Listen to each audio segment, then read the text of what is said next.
이준석의 신당은 어느 정도의 파괴력을 보일 것 같습니까? 이 기자회견문을 놓고 보면 제가 가장 눈에 띄었던 점은 굉장히 일상어, 평상어를 사용했다. 보통의 정치인들과는 많이 다르다. 권위주의나 이런 것들을 많이 내려놨더라.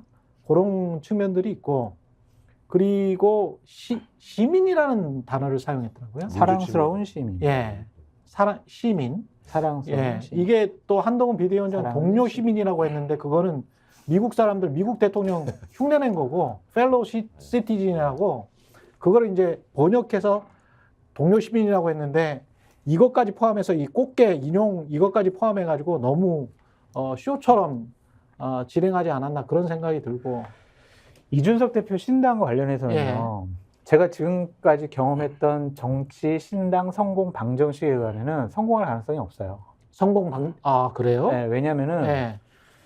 영남과 호남이라는 지역을 기반하지 않은 정당이 과연 대한민국에서 성공한 사례가 있느냐? 없어요. 있어요? 없잖아요. 떠오르지는 않네. 없어요. 예, 떠오르지는 않아요. 없어요. 예. 그리고 보수냐 진보냐 예. 이런 이념을 확실히 구분을 예. 하지 않은 정당이 성공한 적도 없고 예. 유력한 대권 주자가 없는 정당도 성공한 적이 없습니다. 신당 성공의 필수적인 세 가지 요소가 이준석 신당에게는 없어요. 그러니까 과거의 정치적인 방정식으로 문법으로 해석을 해보면 가능성이 어렵다. 성공 가능성이 어렵다. 불가능하다. 그렇게 볼 수밖에 없는데 시대도 많이 변했고 국민들이 문재인 정권, 윤석열 정권 지나면서 지역에 기반한 양 호남과 영남이라는 그런 지역주의 정당의 양 극단적인 정치에 대해서 신물나게 생각하시는 분들이 많이 있기 때문에 어느 정도 좀 성공할 여지는 있지 않을까? 그렇게 기대를 하는 거죠. 그래서 몇 석? 네? 그래서 몇 석? 몇 석이요? 네. 그 변수가 많아요. 그러니까 변수가 이준석 신당 따로, 이낙연 신당 따로, 금태섭 신당 따로, 그래서 제3신당이 그냥 막 산발적으로 분산되면은 비례대표 의석으로 10% 이상 득표를 얻지 못해서 다 합쳐도? 해봤자 네. 3-4석밖에 안 될 것 같아요. 다 합쳐도? 지역구에서는 얻을 곳이 없고. 지역구에서는 얻을 곳이 없고? 얻을 곳이 없어요, 제가 봤을 때. 그렇군요. 그래서 그렇게 전망하시는군요. 합쳐져야 돼요. 그러니까 신당이 합쳐져야 된다.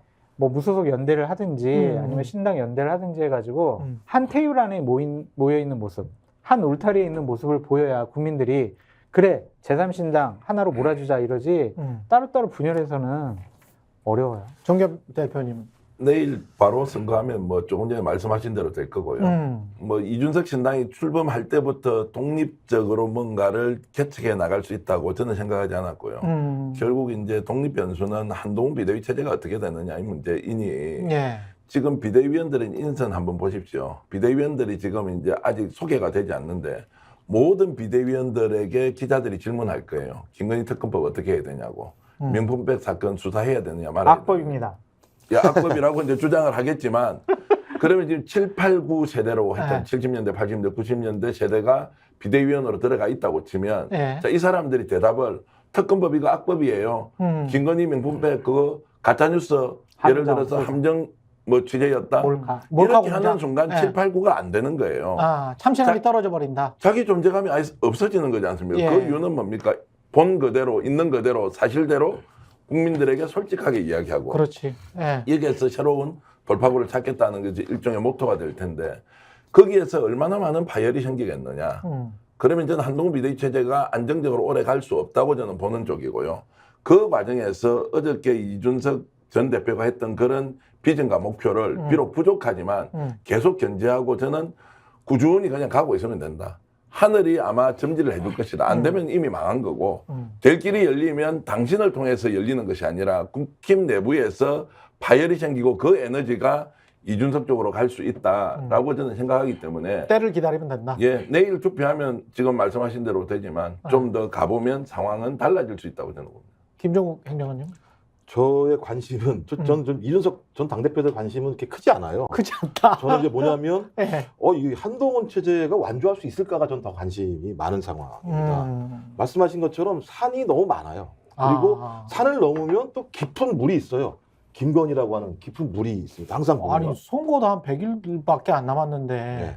완주를 못하면 어떻게 돼요? 아까 말씀하신 것처럼 네. 악법이라고 얘기를 하는데요. 어. 아까 본인이 얘기한 동료 시민의 70%가 악법이 아니라고 얘기하는 거지 않습니까? 수사해야 된다고 얘기하는 것이고 네. 그다음에 통과가 되면 거부권 행사하지 말라고 동료 시민들이 70%가 하지 말라는 것 같다 지금 하는 거잖아요. 동료 시민들이. 그렇잖아요. 동료 시민들이 하지 말라는 거지 않습니까? 그렇게 본인이 좋아하는 동료 네. 시민들의 70%가 하지 말라는 짓을 하고 있잖아요. 그러네. 어떻게 표를 달라고 얘기합니까? 그러네. 거기다가 1월 달에 손준성 검사 고발사주 문제와 관련해서 공수처가 5년 구형을 때렸습니다. 유죄 판결이 나면 손준성 검사가 할 일 없이 그거 고발사주를 왜 하겠습니까? 누구한테 사주 받았겠습니까? 대통령일 수밖에 없는 거지 않습니까? 그럴 때마다 계속 물어볼 거 아니에요. 한동훈 비대위원장한테 어떻게 해야 됩니까? 김웅원한테 물어보십시오. 네? 누구요? 김웅원한테 물어보십시오. 이렇게 물을 타지 마시고요. 그래서 이렇게 물어봤을 때 한동훈 비대위원장이 계속 예를 들면 대통령을 옹호하며 네. 한동훈 체제 아래에서 공천받는 사람들이 성공할 수 있을 거라고 생각하겠습니까? 그 순간부터 이탈이 시작되겠죠. 조금씩. 그 이탈의 폭 자체가 넓다면 저는 그 넓은 이 이탈의 폭을 가져갈 수 있는 사람은 제가 볼 때는 이준석 전 당대표일 가능성이 높다. 예. 근데 본인은 여기에다 욕심도 없는 것 같아요. 그 보름달, 초승달 얘기하는 거 보니까 자연의 섭리.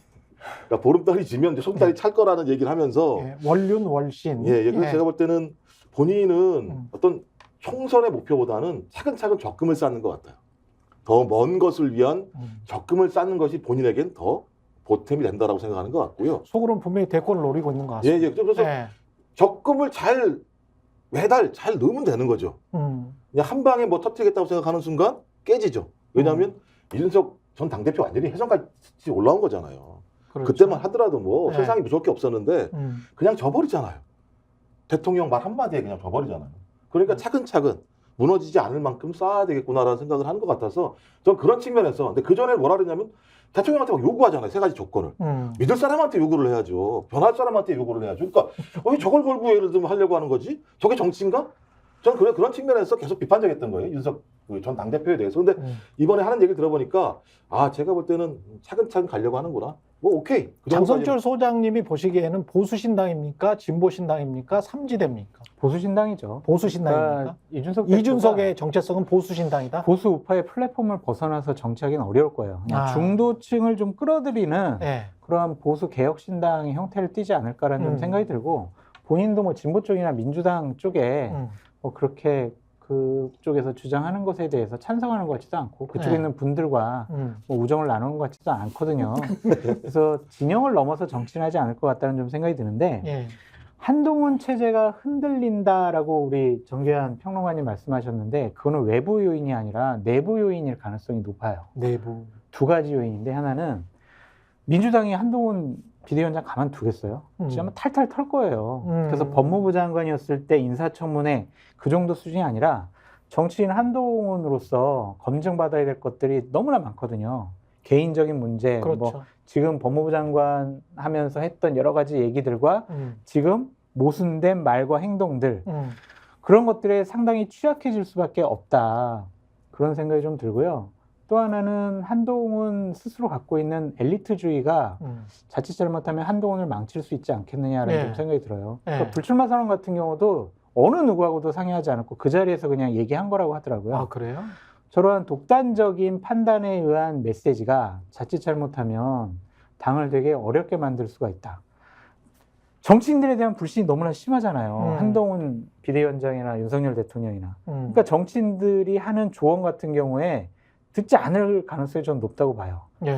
그런 구태의연한 의견, 뭐 생각, 판단 내가 새롭게 한번 바꿔보겠다라는 오만한 엘리트주의에 빠져 있을 것 같아요. 내가 선택하고 내가 판단하는 것은 옳아. 윤석열 대통령은 신뢰할 만합니까? 한동훈 입장에서는? 두 분은 신뢰를 하겠죠. 그러니까 이거 아니 이제까지 행위들을 보면 말을 자주 바꿨잖아요. 사실 윤석열 대통령도 저는 그냥 객관적으로 밖에서 보면 뭐 제가 정치를 할 것도 아니고 이렇게 보면 말 많이 바꿨는데 윤석열 대통령 많이 바꿨죠. 굉장히 많이 바꿨는데 그러니까 대표적인 그 중에서는 진짜 거짓말이라고 칭할 수 있는 것도 있는데 많죠. 뭐 여가부 폐지 문제 관련해서 아니 주가 조작과 관련해서도 그렇잖아요. 굳이 또 뭐 주가 조작을 비유해가지고 아니 뭐 이거는 나중에라도 이거는 허위사실 공표 혐의로 뭐 될 수도 있는 거예요. 아니 그래서 하여튼 한동훈 체제가 순항을 하고 예를 들면 총선 때까지는 계속 네. 유지가 되려면 한동훈 비대위원장 스스로 세게 말 조심해야 되고 주변 정리 잘해야 될 것 같다는 생각이 들더라고요. 그 코미디 같은 세상이 벌어지고 있는데 우리는 코미디가 아닌 현실로 다 받아들이고 있어요. 대통령이나 한동훈 비대위원장이 거짓말을 밥 먹듯이 한다. 아니 또 뭘 밥 먹듯이 해요 또 자, 이 그렇게. 말은 허위사실 공표가 될 수 있으니까 네. 밥 먹듯이는 아니지만 자주 한다. 명예훼손. 자, 명예훼손 이미 뭐 제가 물 마시듯이 한다. 제가 조사를 받고 물 있으니까 마시듯이 한다. 제가 이 말씀을 드리는 건 예. 실제로 국민들이 체감하는 건 이런 겁니다. 대통령이 말을 100마디 중에 한마디만 잘못하더라도 그렇죠.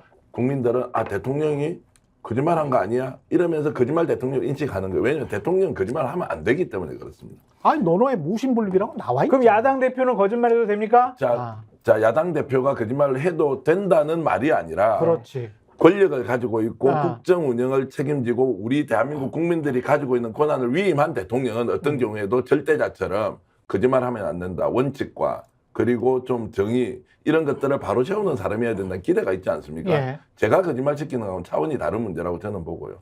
그러면서 말이 너무 많이 바뀌어왔고 그 상황을 다 아무것도 아닌 것처럼 국민에게 믿으라고 지금 강요하고 언론이 총동원이 되어서 어제 제가 정말 보수 언론 방송까지 포함했어요. 한동훈 비대위원장에 대한 찬사 방송을요.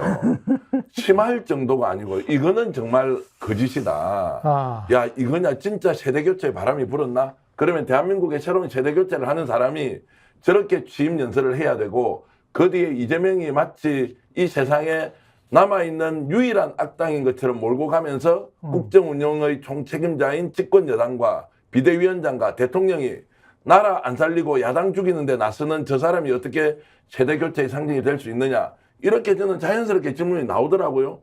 그런데 다 찬사일변도예요. 이게 뭐냐 코미디 같은 현실이 지금 벌어지고 있는 거 국민들이 똑똑히 쳐다보고 어느 순간에 저는 평가하고 심판해야 한다고 봅니다.